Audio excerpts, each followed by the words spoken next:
Battlefield 1 will go down as the last great AAA shooter, a relic of time, an excellent entry in the Battlefield series, and a game where you can run a guy down and stab him from like a mile away.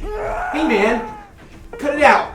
The change that occurred after Battlefield 1 was a combination of trend chasing, game bloat, and live service pressures, and as we look to the future, all we see is doubt. Oh, and also this grenade.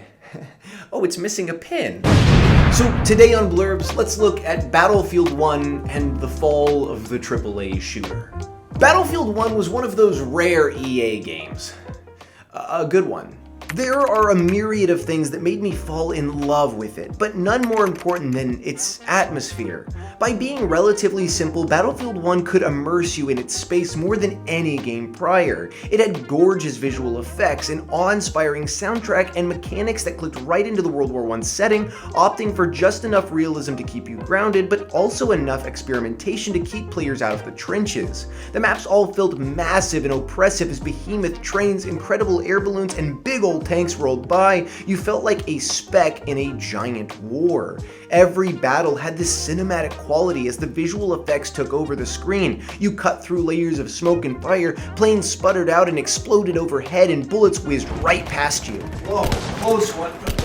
It just felt epic. So epic, in fact, that almost every game after it ditched the futuristic setting to go back and explore the past. That's how you know a game was great, when it sends a shockwave throughout the industry. As years passed, no one learned the lesson that Battlefield 1 taught. Its simplicity, its grounded nature, and its focus on atmosphere was what made it great. Not the amount of content, not the customization, and not even the gameplay. The live service era we live in demands quantity, but often this endless machine feeding spreads thin the initial pull of a game.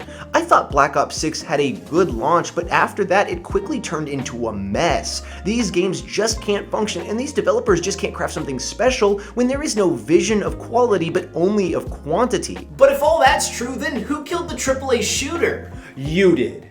Nuh-uh. It's us. It's our need for a new thing constantly, our need for updates, our need for better graphic, and publishers' willingness to give it to us in order to make more money. Battlefield 1 merely could not exist today because if it did, it would only be months before it was spread too thin and lost its flavor. Battlefield has just announced a new project called Battlefield Labs, which they intend to use as a testing grounds for the community. I love the idea of getting the community involved, but I do think it adds to the voices which have a say in the game's development, and I think it has the possibility of detracting from the identity of Battlefield. The game is already spread across 4 studios, it comes at the back of the biggest flop in Battlefield's history, and it has more pressure on it than ever to succeed. This doesn't mean that the genre is dead, as many smaller developers continue on. Games like Hell Let Loose have picked up where Battlefield 1 left off, with its immersive atmosphere and cinematic battles. Games like Arma Reforger create a tactical experience for people looking for a new thing, and even much more indie experiences like BattleBit Remastered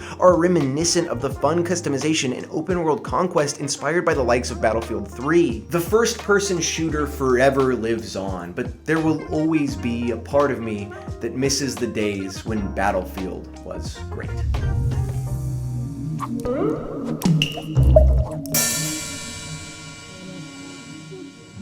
Bye-bye now.